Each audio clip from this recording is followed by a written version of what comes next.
Saint Augustine commentary on the Gospel of John, chapter 8, verse 48 to 59 following. So then, brethren, in respect to his very form as a servant, for who can speak of that other form as it ought to be spoken of? In the beginning was the Word, and the Word was with God, and the Word was God. In respect, I say, to his very form as a servant, the difference is great between the glory of Christ and the glory of other men. Of that glory he spoke when the devil possessed heard him say, I seek not mine own glory, there is one that seeks and judges. But what say you, O Lord, of yourself? Verily, verily, I say unto you, if a man keep my saying, he shall never see death. You say, you have a devil. I'll call you to life, keep my word, and you shall not die. They heard, he shall never see death who keeps my word, and were angry, because already dead in that death from which they might have escaped. Then said the Jews, now we know that you have a devil.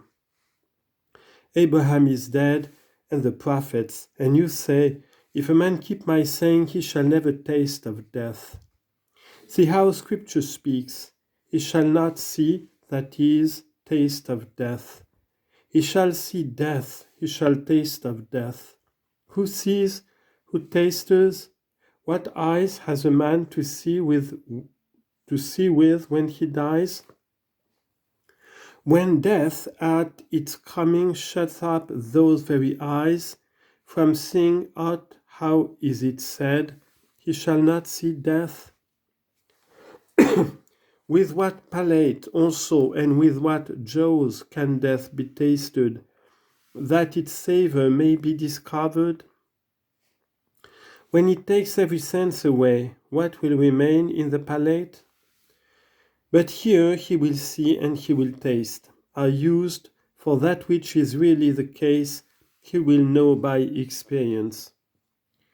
Thus spoke the Lord. It is scarcely sufficient to say, as one dying to dying men, for to the Lord also belong the issues from death. Psalm 58, verse 20. As says the Psalm, seeing then he was both speaking to those destined to die and speaking as one appointed to death himself. What mean his words?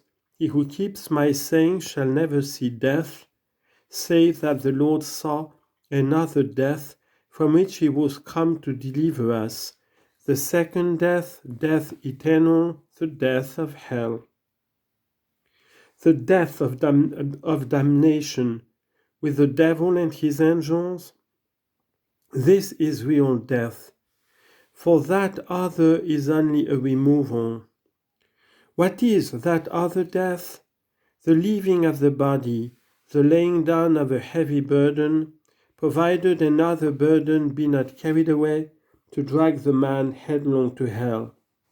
Of that real death then did the Lord say, he who keeps my saying shall never see death. Let us not be frightened at that other death, but let us fear this one. But what is very grievous, many through a perverse fear of that other have fallen into this. It has been said to some, adore idols, for if you do it not, you shall be put to death. Or, as Nebuchadnezzar said, if you do not, you shall be thrown into the furnace of flaming fire. Many feared and adored, shrinking from death they died. Through fear of the death which can't be escaped, they fell into that which they might happily have escaped, had they not, unhappily, been afraid of that which is inevitable. As a man you are born, are destined to die. Whither will you go to escape death? What will you do to escape it? That your Lord might comfort you in your necessary subjection to death, of his own good pleasure, he condescended to die. When you see the Christ lying dead, are you reluctant to die? Die then you must. You have no means of escape. Be it today, be it tomorrow, it is to be. The debt must be paid. What then does a man gain by fearing, fleeing, hiding himself from discovery by his enemy? Does he get exemption from death? No, but that he may die a little later. He gets not security against his debt, but asks a respite. Put it off as long as you please, the thing so delayed will come at last.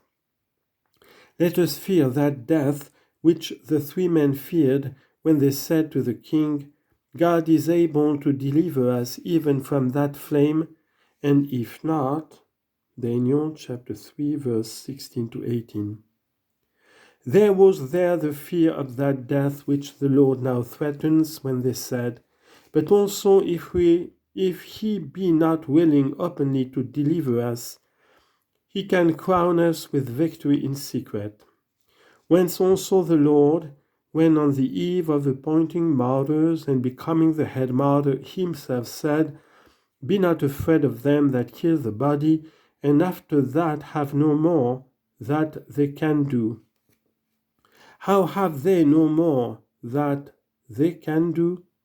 What if, after having slain one, they threw his body to be mangled by wild beasts and torn to pieces by birds? Cruelty seems still to have something it can do. But to whom is it done? He has departed. The body is there, but without feeling. The tenement lies on the ground, the tenant is gone, and so after that they have no more that they can do. For they can do nothing to that which is without sensation, but fear him who has power to destroy both body and soul in hellfire. Here is the death that he spoke of when he said, he that keeps my saying shall never see death. Let us keep then, brethren, his own word in faith, as those who are yet to attain to sight, when the liberty we receive has reached its fullness.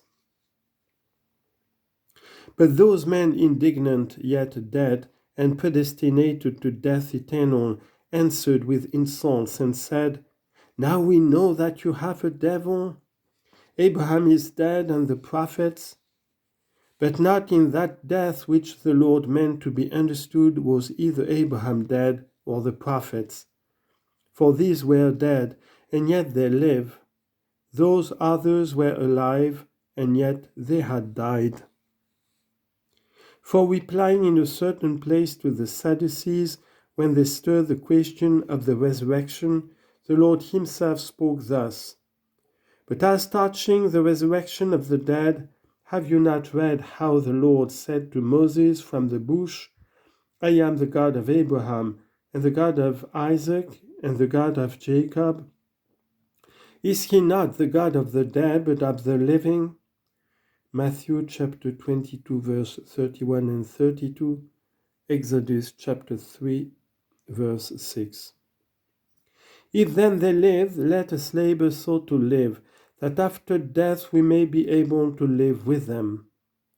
Who make you yourself, they add, that you say, you shall never see death, who keeps my saying, when you know that both Abraham is dead and the prophets? Jesus answered, if I glorify myself, my glory is nothing. It is my Father that glorifies me. He said this on account of their saying, who make you yourself? For he refers his glory to the Father, of whom it is that he is God. From this expression also the Arians sometimes revile our faith and say, see, the Father is greater, for at all events he glorifies the Son. Heretic, Have you not read of the Son himself also saying that he glorifies his Father? If both he glorifies the Son and the Son glorifies the Father, lay aside your stubbornness, acknowledge the equality, correct the perversity.